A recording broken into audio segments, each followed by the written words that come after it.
On me complimente souvent sur mon accent british et ça fait super plaisir. Je reçois beaucoup de messages, vous commentez souvent mon accent and thank you guys because it means a lot. Et aujourd'hui, j'ai envie de vous donner du coup 3 étapes clés pour améliorer votre accent, surtout votre accent British English because that's what I learned. Mais surtout vous expliquer comment faire, comment y arriver parce que en fait quand on parle d'accent, il y a plein de petites choses à voir. Petit disclaimer, l'accent français ce n'est pas une honte avoir un accent français. J'ai moi-même un accent français, déjà quand je parle français, hein, vous savez que je viens du sud-ouest, clairement.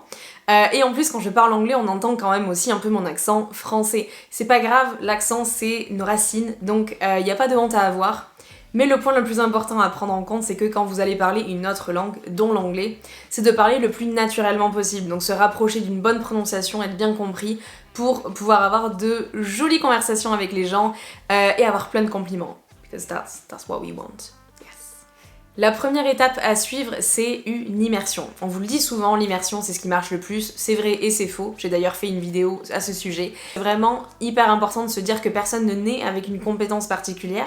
Tout s'acquiert, tout s'apprend, il faut juste trouver une méthode qui fonctionne. Et pour vous donner un petit exemple, Mozart, le prodige, n'est pas devenu un prodige comme ça à sa naissance. Ça n'existe pas. Pourquoi c'est devenu un prodige? Tout simplement parce que toute sa famille jouait des instruments de musique, parce que son père, dès le plus jeune âge, lui a enseigné le piano. L'immersion, c'est ce qui fonctionne le plus rapidement et le mieux, surtout sur le long terme aussi. Il vous faut absolument une immersion à la maison, une bulle d'anglais, comme j'aime le dire. Et tout ça, vous pouvez le recréer facilement. En fait, tout le monde peut le faire gratuitement chez soi. Étape numéro 1, c'est de changer les langues de votre smartphone, télé, ordinateur, changer les langues pour l'anglais. Tout simplement parce que comme ça, vous allez avoir tous les petits mots techniques, settings, volume, plein de choses comme ça, en anglais. Ça va vous permettre déjà d'apprendre du vocabulaire et en plus d'être en immersion tout simplement. Deuxième point, c'est de regarder tout en anglais, sous-titré, français, anglais, peu importe, mais vraiment quand vous regardez un film, une série, une vidéo YouTube, faites ça en anglais. Ne vous donnez pas le choix, c'est comme ça. That's it, you don't have a choice, it's an obligation. And by the way, si vous voulez avoir des idées de séries british à regarder, j'ai un guide gratuit à télécharger, How to Learn English with Your Netflix Series. Donc vous avez mes 8 séries british favorites ainsi que 7 exercices à appliquer pendant votre visionnage. Donc c'est hyper intéressant à faire et surtout c'est quelque chose que vous pouvez faire à vie, entre guillemets.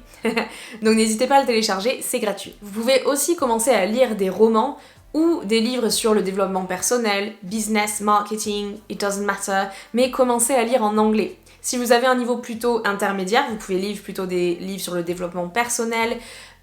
C'est beaucoup plus facile, vous n'avez pas besoin de suivre une histoire, de suivre toutes les pages précisément. Si vous loupez un paragraphe parce que vous comprenez pas tout, peu importe, ça sera réexpliqué dans la page d'après, je vous promets. Et si vous avez un niveau plutôt avancé, B2, C1, dans ce cas-là, vous pouvez complètement commencer à lire des romans, mais vraiment, une fois que vous commencez à lire en anglais, vous pouvez pas vous arrêter, c'est trop bien. Et c'est un peu le challenge de trouver votre prochain livre quand vous voyagez, etc. De vous ramener un livre en anglais, c'est quand même un super souvenir. Le deuxième point, surtout si vous avez un niveau intermédiaire, B1, B2, écoutez des podcasts. Peu importe les sujets, faites des recherches en anglais, que ce soit sur le sport, sur le marketing, sur la beauté, it doesn't matter. Les podcasts, c'est vraiment trop bien parce que vous en mettez un. Quand vous pliez votre linge, quand vous cuisinez, quand vous vous douchez, peu importe, vous avez toujours une présence en anglais, des sons en anglais. C'est ultra important pour recréer cette immersion.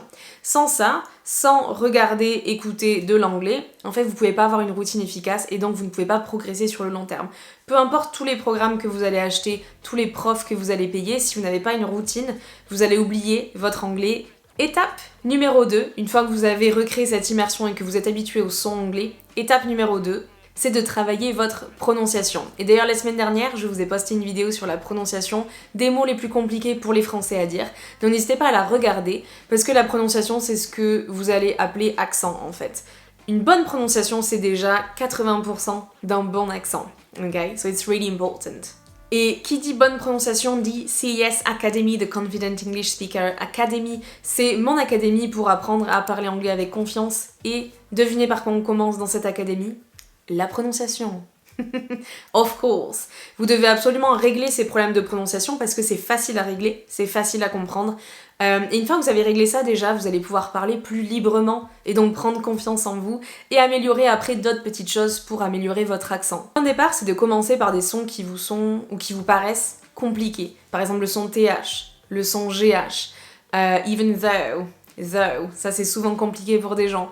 Le son H, le son ED, voilà des sons qui, une fois que vous les rencontrez dans des mots, vous dites oh là là, lui, j'ai pas envie de le dire. C'est ça l'idée, commencez par ça.